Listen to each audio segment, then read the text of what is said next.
بسم الله الرحمن الرحيم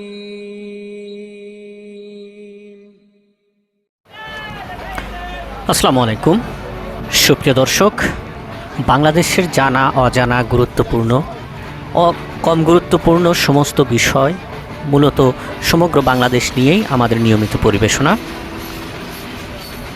আপনাদের আজকে নিয়ে যাব আমরা জয়পুরহাট জেলার উপর দিয়ে ট্রেনে যাচ্ছিলাম, তখনই মনে হলো যে এর ইতিহাস, ঐতিহ্য এবং এর অর্থনৈতিক গুরুত্ব অন্যান্য বিষয় আপনাদের সাথে ভাগাভাগি করে নেব। সেই উদ্দেশ্যেই আজকের কিছু তথ্য আপনাদেরকে দেব। হয়তো জয়পুরহাটের সমস্ত দৃশ্য ভিডিও আমরা ধারণ করতে পারিনি, কিন্তু আমরা যখন জয়পুরহাট এই সীমানা দিয়ে অতিক্রম করছি তখন আপনাদের এ সম্পর্কে যতটা পারি সংক্ষিপ্ত আকারে এবং বেশি যত তথ্য দেওয়া যায় সেগুলো দেওয়ার চেষ্টা করব। ভিডিওটি ভালো লাগলে একটু লাইক করবেন, ভালো না লাগলেও সম্পূর্ণ অংশ না টেনে দেখুন, হয়তো কোনো তথ্য উপাত্ত আপনাদের কাজে লাগতে পারে। এর পাশাপাশি লাইক, শেয়ার, কমেন্ট করে চ্যানেলটি একটু সাবস্ক্রাইব করে দেবেন। আপনাদের সাবস্ক্রাইব আমাদের জন্য অনেক উপকারী হতে পারে। তো চলুন, আমরা কথায় কথায় অনেক কথা বলে ফেলেছি। ট্রেনের জানালা ভেদ করে বাইরের দিকে তাকালেই এক জীবন্ত ক্যানভাস জয়পুরহাট স্টেশন। আমরা পূব দিকে জানালায় ছিলাম, যার কারণে পশ্চিমের মূল স্টেশন আমরা দেখাতে পারিনি, এজন্য আমরা দুঃখ প্রকাশ করছি। ভবিষ্যতে আমরা চেষ্টা করব সেগুলো দেখানোর জন্য। ট্রেন এগিয়ে চলেছে স্টেশন পার হয়ে যাচ্ছে নগর অঞ্চল, যেটি বগুড়ার একটি অংশ ছিল এক সময়, বর্তমানে স্বতন্ত্র একটি জেলা। শহরে ইট পাথরের দেয়াল পেরিয়ে চোখে পড়ে দিগন্ত জোড়া সবুজের সমারোহ। জয়পুরহাট শহরটি খুব বড় না হলেও যেহেতু জেলা শহর সেহেতু এখন বেশ জমজমাট অবস্থা।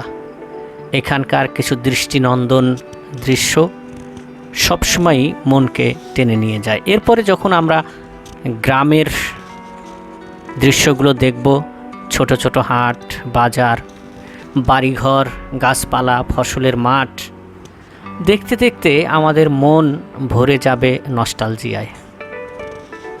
ইতিহাস এবং ঐতিহ্য নিয়ে আমরা কিছু কথা বলবো সুপ্রিয় দর্শক। প্রাকৃতিক সবুজ এই মায়াময় অঞ্চলটির নাম জয়পুরহাট। ইতিহাস ঘেঁটে জানা যায় প্রাচীনকালে এই অঞ্চলটি বিখ্যাত পুণ্ড্রবর্ধন ভুক্তির অংশ ছিল। দীর্ঘদিন পাল এবং সেন রাজাদের শাসন থাকা এই জনপদটি ব্রিটিশ আমলে পরিচিত ছিল বাঘাবাড়ির হাট নামে। পরবর্তী কাগজপত্রে একে গোপেন্দ্রগঞ্জ হাট এ নামেও বলা হতো। পরিশেষে জয়পুরের রাজা জয়পাল সিংহের নামানুসারে এর নাম হয় জয়পুরহাট। 1971 সালে এটি ছিল মহকুমা। পরবর্তীতে 1984 সালে পূর্ণাঙ্গ জেলা হিসেবে আত্মপ্রকাশ করে। শুধু ইতিহাস নয়, জয়পুরহাট লোকজ সংস্কৃতির এক উর্বর চারণভূমি। যুগ যুগ ধরে কীর্তন, পালাগান, জারি সারি ভাওয়াইয়া গানের সুর মিশে আছে এখানকার আকাশে বাতাসে।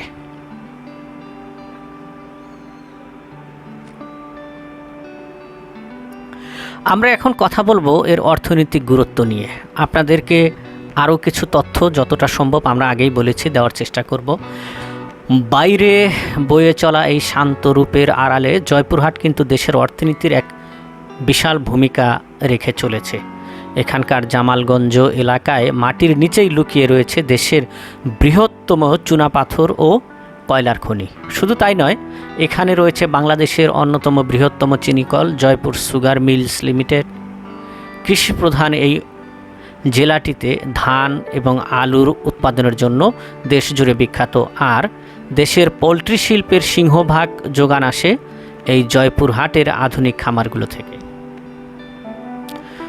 খনিজ গবেষণাকে এগিয়ে নিতে এখানে গড়ে উঠেছে দেশের একমাত্র institute of mining, minerals and metallurgy. এখানে প্রচুর পরিমাণে কচুর চাষ হয়। এখন অবশ্য কিছুটা কমে গিয়েছে আধুনিক ফসলের কারণে। ফসল সহ জীবনযাত্রায় সহ আবহাওয়া, পরিবেশ, পরিস্থিতির সব কিছুতেই কিছুটা পরিবর্তন পরিলক্ষিত হচ্ছে। ট্রেনের জানালা দিয়ে যেমন বাইরের সৌন্দর্য উপভোগ করা যায়, তেমনি এই জেলায় ছড়িয়ে ছিটিয়ে আছে দেখার মতো অসংখ্য ঐতিহাসিক স্থান। যদি আপনারা সুযোগ পান, আপনারা এসে দেখবেন। ছোট যমুনা নদীর তীরে চমৎকার স্থাপত্য শৈলীর 12 শিব মন্দির, ভারত সীমান্তবর্তী লকমা রাজবাড়ি কিংবা মোঘল স্থাপত্যের নান্দনিক কারুকার্য খচিত হিন্দা কসবা শাহী জামে মসজিদ পর্যটকদের মুগ্ধ করে চলেছে। প্রাকৃতিক খোঁজে মানুষ ছুটে যায় বিশাল নান্দাইল দিঘি বা আসরাঙ্গা দিঘির পারে, আর 71-এর মহান মুক্তিযুদ্ধের স্মৃতিচারণ করে দাঁড়িয়ে আছে পাগলা দেওয়ান বধ্যভূমি। এই জেলার ঠিক পাশেই মাত্র 13 কিলোমিটার দূরে অবস্থিত ইউনেস্কো স্বীকৃত বিশ্ব ঐতিহ্যের পাহাড়পুর বৌদ্ধবিহার, যা দেখতে দেশ বিদেশ থেকে পর্যটকরা জয়পুরহাটের দিকেই ছুটে আসেন। এখানকার উর্বর মাটি যেমন ফসল ফলায়, তেমনি জন্ম দিয়েছে বহু গুণী মানুষের। মজলুম জননেতা আব্দুল হামিদ খান ভাসানী তার জীবনের একটি দীর্ঘ সময় কাটিয়েছেন এই জয়পুরহাটে এবং প্রতিষ্ঠা করেছেন ঐতিহ্যবাহী মহিপুর কাজী মহসিন কলেজ। এছাড়াও এই মাটির সন্তান ছিলেন বাংলা সাহিত্যের কালজয়ী কথা সাহিত্যিক আজিজুল হক, প্রখ্যাত ভাষা সংগ্রামী খুরশিদ আলম, এবং তিনি বাংলাদেশের অন্যতম জনপ্রিয় কণ্ঠশিল্পী। তাদের কীর্তির এই অঞ্চলকে করেছে আরও গৌরবান্বিত, সমৃদ্ধ, প্রাঞ্জল। ব্রিটিশ আমলের সান্তাহার পার্বতীপুর স্টেশনের এই রেল লাইনটি জয়পুরহাটের যোগাযোগের মূল প্রাণকেন্দ্র। প্রতিদিন একতা এক্সপ্রেস, দ্রুতযান কিংবা সীমান্ত এক্সপ্রেসের মতো ঐতিহ্যবাহী ট্রেনগুলো হাজার হাজার মানুষকে নিয়ে এই স্টেশনে থামে। যাতায়াতের এই মাধ্যমটি জয়পুরহাটে অর্থনীতি, সংস্কৃতির এক মিলন মেলা। ট্রেনের চাকার ছন্দে এগিয়ে যাওয়ার সাথে সাথেই আপনাদের সামনে কিছু তথ্য আমরা তুলে ধরার চেষ্টা করেছি। বাংলার ঐতিহ্য, বাংলার সবুজ, বাংলার আকাশ, নদী, নালা, খাল, বিল, পাহাড়, পর্বত, এ সমস্ত নিয়েই আমরা নিয়মিত আপনাদের সামনে হাজির হই। আজকে জয়পুরহাট, অন্যদিন হয়তো অন্য কোথাও আপনাদেরকে নিয়ে যাব আমাদের এই ডিজিটাল দুনিয়ার চোখ দিয়ে দেখার জন্য। আবারও একটু অনুরোধ, ভিডিওটি যদি ভালো লাগে একটু লাইক, শেয়ার, কমেন্ট করে আমাদেরকে উৎসাহ দেবেন। আর একটি জরুরি কথা, আপনারা যদি একটু সাবস্ক্রাইব করে আমাদেরকে উৎসাহ দেন, আমরা আরও উপকৃত হব এবং আপনাদের জন্য সুবিধা হবে।